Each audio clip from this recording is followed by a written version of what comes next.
Prince মুভির teaser তো release পাইছে, সো টিজারটা দেখছি, আমার কাছে ওভারঅল বরবাদ কিংবা তাণ্ডব কিংবা তুফান সবগুলা থেকেই কিছুটা লো কোয়ালিটি মনে হয়েছে। তো তারপরও এটা যেহেতু টিজার, মুভি দেখার অপেক্ষা আছি। তো এখন টিজারটা একটু ব্রেকডাউন করি, প্রতিটা সিন বাই সিন আপনাদের সাথে শেয়ার করব কি দেখানো হয়েছে টিজারে। Let's see. ওকে, ঢাকার আন্ডারওয়ার্ল্ডে একটু ব্যাকে দেখি কি দেখানো হয়েছে।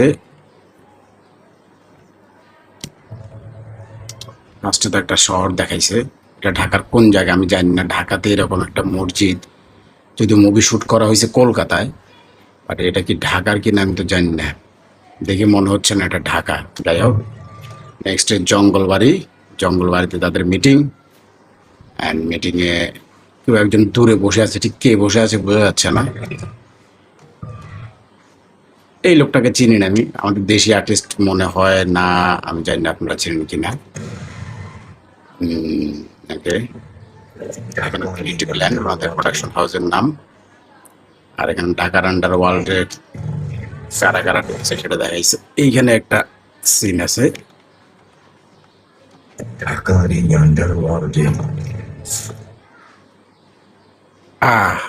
অপু আছে, অপু মামু। ওকে, তারপর নাটকের একটা ক্যারেক্টার, যারা আমি নাটকে দেখছি সে আছে এখানে। এই সিনটার মধ্যে একটা জিনিস আমি খেয়াল করলাম, ছাদের মধ্যে ফাইটিং হচ্ছে। আপনি দূরে খেয়াল করলে দেখবেন একটা গাড়ি দেখবেন, ভিনটেজ গাড়ি, মানে এটা যেহেতু একটা 90s-এর গ্যাংস্টার মুভি। সো পিছনে দেখেন একটা গাড়িগুলো যে দেখা যাচ্ছে, এগুলো অবশ্যই সিজিআইয়ের কাজ।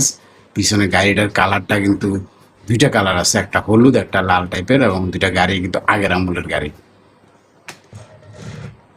ওকে, শিরিন সুলতানা প্রেজেন্টস, প্রডিউসার, এবং ইনি হচ্ছে তুফানের সেই রসগোল্লা ম্যান, যে রসগোল্লা খায় নাই। Tasnia Farin lead character, female maybe. Intekhab Dinar আছে। এখানে একটা সিন দেখা যাচ্ছে, ভিতর থেকে একজন বাইরে দেখছে, বাইরে কেউ আর্মস ডিলিং করতেছে মনে হচ্ছে। ও ও ওনাকে আমি বলিউডে দেখছি না জানি, টলিউডে দেখছি আমার খেয়াল নাই। আমি বলিউডের কোনো মুভিতে আমি আমরা দেখছি, নাম জানি না, দীপেন্দু নাকি একটা হতে পারে। ভালো কষাই মনে হচ্ছে। ও হো হো হো, বিগ গ্যাংস্টার উনি, ওনার সামনে তো সব লাশে পড়ে রয়েছে। মুরগি পালে, মুরগি ম্যান, আচ্ছা ভিলেন মুরগি পালে। তারপর দুটা পা দেখাইছে, পায়ের এন্ট্রি, SF। আচ্ছা, রক্ষী বাহিনী দৌড়াচ্ছে কারো ঘরের দিকে, কার ঘর? ও ছাদও উঠে গেছে। আচ্ছা আচ্ছা, একটা big conference room, heavy lighting. Okay, এইখানে এটা হচ্ছে খান সাহেবের ফার্স্ট লুক ছিল এই জায়গাটায়। এই জায়গাটায় খান সাহেব তার গ্যাং ব্যাং নিয়ে হাজির হয়েছে। এটা হচ্ছে একটা ডকইয়ার্ডে, পুরাই গ্যাং ব্যাং। তারপর হাউসের মধ্যে একটা রেড দেওয়া হয়েছে। ওকে, এই এই লুকটা দেখেন, এই লুকটা দেখেন। মানে প্রথমে আমি ভাবছিলাম কি তামিল মুভির কেউ হয়েছে, মানে ওই যে রবি তেজা আছে না, রবি তেজার একটা কবে এরকম একটা মুভি ছিল, প্রিন্সের এন্ট্রি।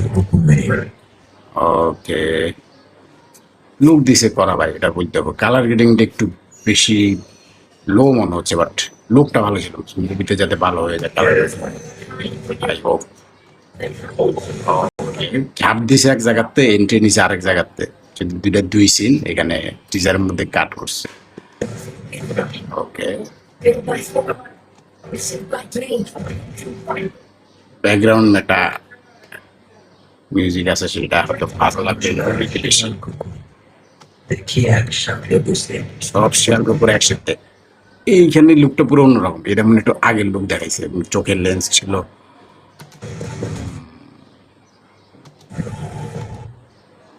বডি বাই দিছে করতে, হালকা বডি লাগাইছে মনে হয় নায়কে। যাই হোক, অত বডি শডি নাই, লাগাইতেও পারে মুভির জন্য, একটা অ্যাডের জন্য দেখছিলাম লাগাইছিল। এইখানে একটা কড়া অ্যাকশন সিন ছিল, এই জায়গাটা ভালো লাগছে, অনেক পশ টাইপের ব্যাপার ছিল এইখানে। গ্যাং ব্যাং সবাই বসে আছে মিটিং এ, প্রিন্স। এটা হচ্ছে প্রিন্সের বাড়ি, এই বাড়িটা নিয়ে দেখলাম ফেসবুকে অনেক কথা, প্রিন্সের বাসস্থান এটা। সো এটাকে একটু হাইলাইট করা হয়েছে এখানে। অ্যান্ড প্রিন্সও বাইরে হয়েছে। আমার সাথে যেতাম। এই একটা স্পেশাল মেশিন গান, যেটা অন্যান্য মুভিতে এরকম ভাবে দেখায় না, খালি তো শর্টই দেখায়। এখানে সাথে হারমোনিয়ামও আছে, মানে বাজায় মারে আর কি, বিষয়টা এরকম। বা করবে এটা কোথায়, এটা জেলখানা নাকি? জেলখানা মনে হচ্ছে, জেলখানার মধ্যে সবাই কাজে কর্মে ব্যস্ত, এবং পিছনে যে একজন বিধবা মহিলা আছে, ঘটনা ওখান থেকে টুইস্ট খেয়েছে তাইলে। উদযাপন হচ্ছে সাথে ওই যে কাল্লু মামারা দেখছেন, কাল্লু মামা কিন্তু তুফানের অ্যাসিস্ট্যান্ট। এই শটটা কিন্তু সেই ছিল। আপনার মেশিন গানটা ঘুরা জোড়া লাগে, জোড়া তালিওয়ালা মেশিন গান। আর এই সিনে আমাদের ডাক্তার এজাজ আছে, উনি কিন্তু অলরেডি প্রিয় পাত্র হয়ে গেছে রাজকুমারের পর থেকে। শাকিব খানের ছবিতে থাকে এখন। Aggressive mood on, best mood on, উড়ায় দিছে, পুরা উড়ায় দিছে, আগুন জ্বলে দেখি। আরে সেই সেই সেই শুধু কালার গ্রেডিংটা একটু ভালো হলে আরো জোশ লাগতো। বাড়ি তো ঝাঁঝরা, আহা, মনে হইতেছে 71 সালে সব মরে সাপ হয়ে গেছে। দুঃখিত, 71 সালে কথা বলা ঠিক হয় না, এটা সিনেমা। মনে হচ্ছে বেশ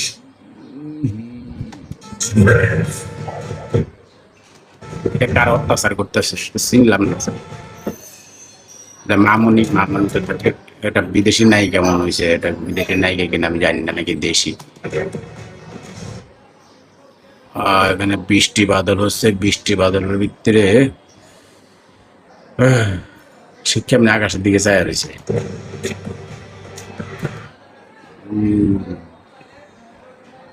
চোখের এক্সপ্রেশনটা দেখছেন ভাই, এটা সেই সিনেমা। সবাই ধরে রাখছে প্রিন্সের দিকে, প্রিন্স ওখানে একটা গ্যাং আছে, গ্যাং এর মধ্যে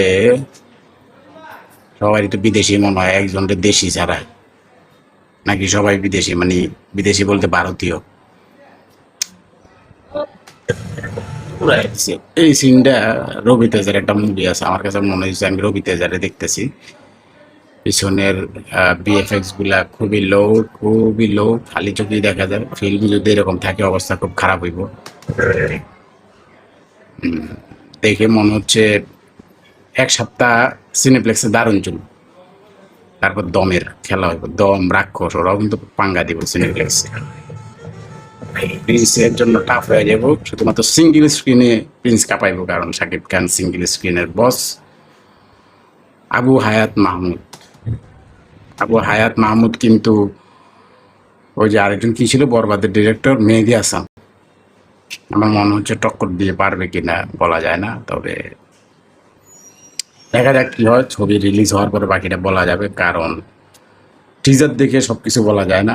টিজারে শুধুমাত্র গ্লিম্পস দেখায়, সবকিছু থাকে হচ্ছে মুভিতে। মুভি যদি ভালো হয়ে যায়, মুভি যদি মানুষ পছন্দ করে, তাহলে হয়ে গেল আর একটা সুপারহিট ব্লকবাস্টার।